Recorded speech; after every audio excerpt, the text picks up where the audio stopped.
Hi everybody, welcome back. Last time, we got some shaders working to generate some really nice looking continents and oceans, but we ran into an issue when it came to trying to test run the world. The collision mesh isn't updated by the shader, so you can't stand on the surface of the planet. This has been my first real roadblock in development, and it was so frustrating, because there's my planet. It's right there.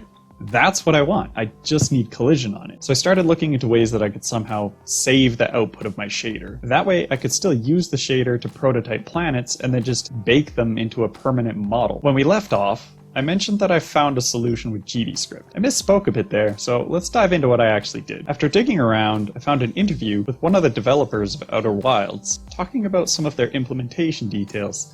So the way the ocean shader works, this sphere is technically a cube. There's a cube that gets projected into the shape of a sphere, and that allows us to do height map stuff, which I said we couldn't do because everything's on spheres.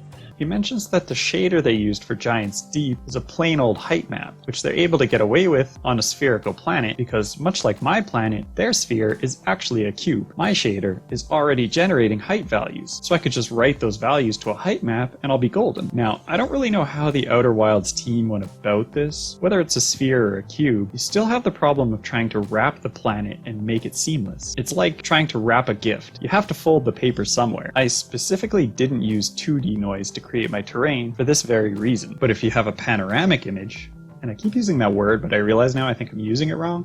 If you have something like a Mercator projection map, you know, one of these where everything is stretched out at the top and bottom, then when you crunch it all up at the poles, it looks like it's supposed to. I didn't know how I could turn 2D noise into something like this that could seamlessly wrap the planet. The reason this is different is that the sphere is already seamlessly wrapped. Projecting it onto an image will generate that panoramic texture. And I'm going to keep saying panoramic. I found this article detailing how to use a sub-viewport as a texture. I also had to find out what a sub-viewport was. The documentation says it isolates a rectangular region of a scene to be displayed independently. Basically, it's like a window into part of our game world. But most importantly, whatever is being drawn to the sub-viewport can be retrieved as an image and then saved. So, if we fill the entire width and height of a sub-viewport with a rectangle that displays the height map, it can be saved as an image. All I had to do was project the planet terrain onto the rectangle with the sub-viewport. This, I was fairly confident, would be pretty easy to do. So we create a new shader, this one is a canvas item shader, and we apply it to the sub-viewport rectangle. The rectangle, being a 2D canvas, has coordinates for X and Y. The idea is that for every coordinate on our canvas, we want to be able to translate that to a coordinate on a sphere in 3D. If we can do that, then we can use the sphere to sample the same 3D noise we used for the terrain. This sounds complicated, but it's actually pretty straightforward. Let's look at our sphere and pick a point on it. Normally, we'd represent this point with X, Y, and Z coordinates in the Cartesian grid system, but we can define this point differently. Let's draw a vector from the origin to this point. This vector is 1 unit long because the point is on the surface of the sphere and the sphere has a radius of 1. We can define a second coordinate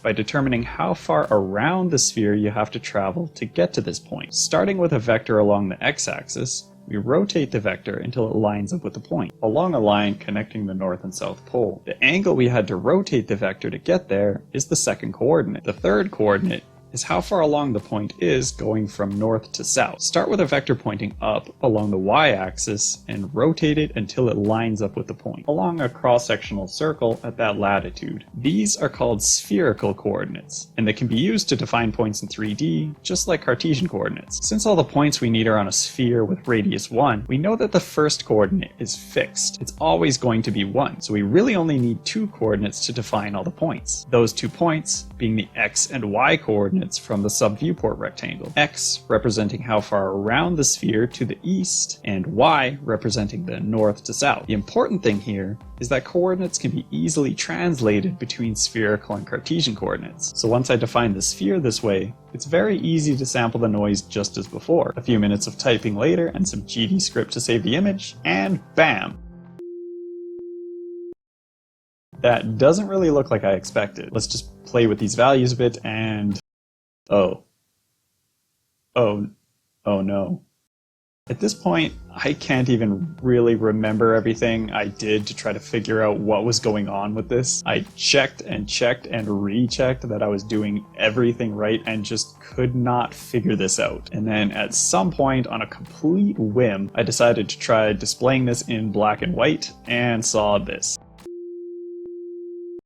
The texture was obviously split into 8 distinct areas. My brain was too fried at this point, but stepping away for the evening, I realized, of course, 8 areas, it has to correspond to the 8 quadrants, octants, the 8 regions of the Cartesian coordinate space. I figured I'd probably learn something if I applied the image to a sphere and see what's going on, and there it was, plain as day. When all coordinates are positive, the spots just look like noise, as you'd expect. When they're all negative, there's nothing. All the values are uniform. But look, when 2 coordinates are negative, you get these bands. What I realized must be happening is that we can't sample into the negative values of the 3D noise. It was fine when we did it in the spatial shader, but somehow the canvas shader must be behaving differently. So if you imagine you're traveling along the surface of the sphere, sampling points from the noise, then you get to the negative values. It's like hitting a wall. You don't move any further in that direction. So if you have negative x and z values, then x and z are just stuck sampling at 0. The only thing that changes is y. So you get the y value smeared across the whole section. So then all I really needed to do was move the sphere used for the sampling by 0.5 units along each positive axis to get it out of the negative regions. This is getting there. Next, I realized the sphere I'm using to sample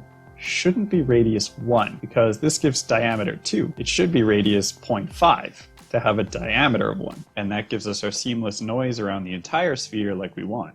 Replacing this noise that I was using to troubleshoot with our original continents noise, we get this. Then we just need to add back in the colors. And finally, it's not a perfect match, but it is close. And once again, we are going for good enough. Now, to get from our flat image back into a bumpy planet, I tried using a cube map, but abandoned that pretty quickly. It was adding too much time to my process, and it left this seam along the planet that I was going to have to try to figure out how to fix later. So I had 2 things that I had to do. Reverse the whole process, sampling the points on the rectangle and converting those back into spherical coordinates, and this part should be pretty straightforward, and use the same height map to add collisions. Easy, right? This was an experience. I can't even remember everything I tried to get this working, and under normal circumstances, I probably would have changed tactics and just started looking into doing the whole planet generation thing using a compute shader. Unfortunately, at this time, I also happened to be spending a week away from civilization, far from an internet connection. I could still develop, but only with the knowledge I carried in my head